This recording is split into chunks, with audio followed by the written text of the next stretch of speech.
Ambassador Friedman, חג שמח, מועדים לשמחה. חג שמח לך, גאולה. Can we make it in Hebrew already? We can try. Your listeners will probably prefer Okay. English. So it seems right to open this interview by referring President Trump's peace plan. What's in there? Two-state solution, one state? Well, look, we're going to roll it out in, I think the president said, some number of months, 3-4 months. So I don't want to get ahead of that. We're not going to go into the details.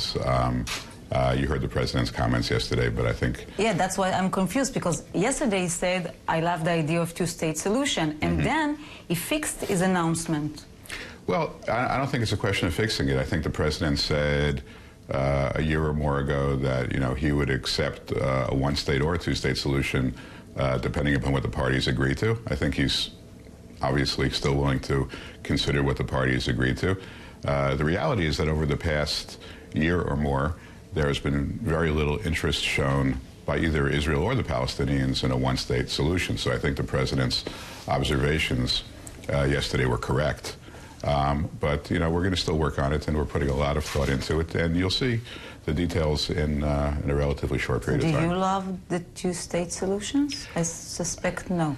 No, listen, I'm focused on results, not on labels, not on what people call things. You know, the two-state solution, and I've said this many times, the difficulty I have with that phrase is that it means so many different things to so many different people.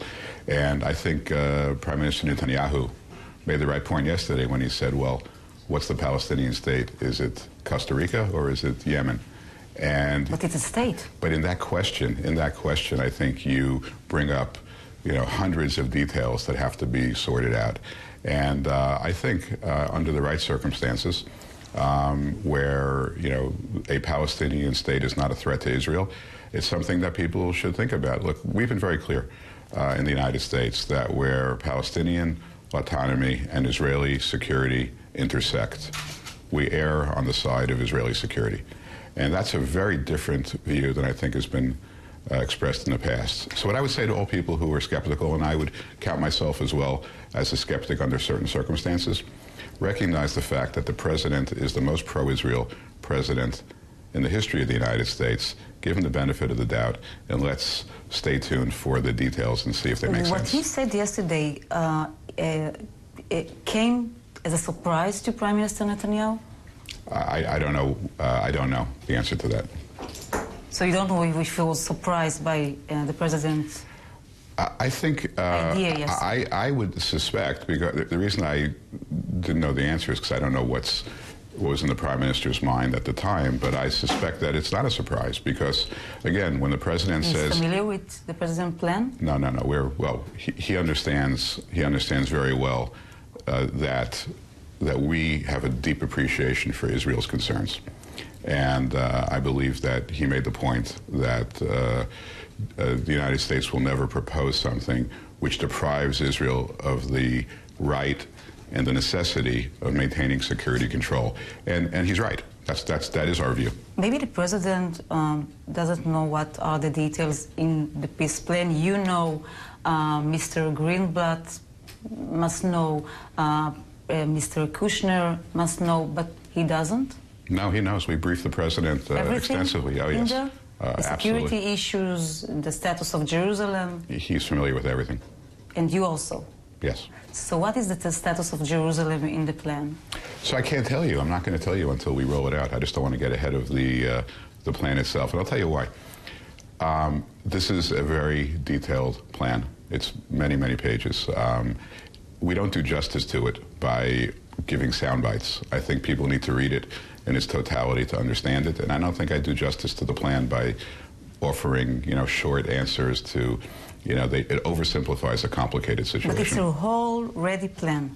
Look, I think we're always thinking about it. We're always adjusting it, but essentially it's done. I'm asking because our reporter, Gili Cohen, reported last night, I don't know if you saw it, that you said in close private conversation that the plan will be presented by the end of the year. I don't remember saying that. But you can deny. Maybe you said it. It's, look, I say so many things. I couldn't tell you if I said it or not. It's not out of the realm of possibility that'll be presented by the end of the year. But it's also possible that it could move to 2019. Look, the timing here is very important, and we evaluate the timing based upon a lot of things that are happening in the region, a lot of things that are happening in the world. And so nothing stands still, and so we're constantly evaluating the timing. The U.S. administration presses the Palestinians economically in order to bring them to the negotiation table. But I want to ask you, what if it will get us the opposite result? What if it will lead the Palestinians to increased violence?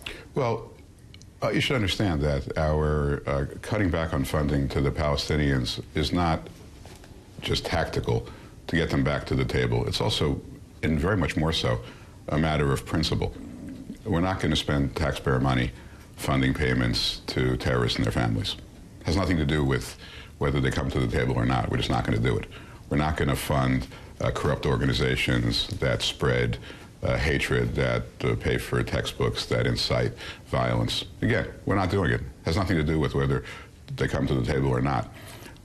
We think they have good reasons to come back to the table and negotiate. But whether they do or they don't, our views on funding are driven off of whether or not we're creating value for the American taxpayer, and that's our concern. You are saying they have good reasons to come to the table. What if they will agree to negotiate? What will be the price that Israel will have to pay? Because the president was quoted as saying that there will be a price. Maybe the price even will be high, and that because of the fact that the U.S. embassy was moved to Jerusalem. I don't think, I think that's the wrong way to look at it. The president, I think, views the Israelis, I think correctly so, as having a very close relationship with the United States, being very appreciative of the efforts we made in Jerusalem. Can you say it clear that there will be no price for Israel? I think the word price is not the right word. I think that there'll be parts of the plan that will require compromise on both sides. And such as? You're an excellent reporter. Thank you, but you're doing a fantastic job. I'm not going to go into the details.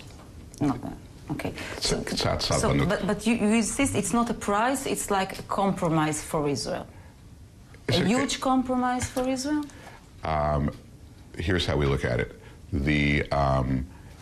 We don't expect either side to be interested in this plan unless we can demonstrate to them that they are better off by taking it than by not taking it, which is why I resist the notion of price. It's a convenient word to use in the context of negotiations, but we're not forcing this on anybody. So if the Israeli public were to look at it and say, this is a step backwards, then by all means it's something that they shouldn't proceed with. The same with the Palestinians.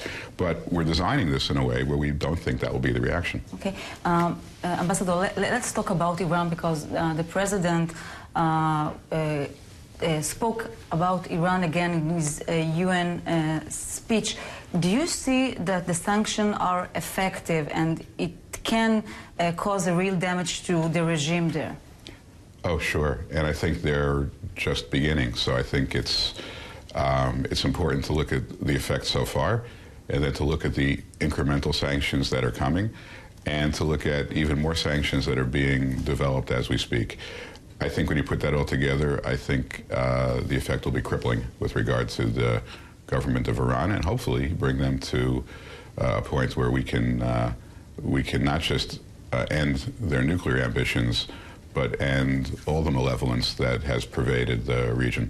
You think it can overthrow the regime? Well, I don't know. Again, we're not seeking to overthrow the regime. What we're seeking, no, that's not our goal. Our goal is to change the behavior of the regime. Okay. However that is accomplished. But what if they will return to enrich uranium? Well, because of the pressure. Look,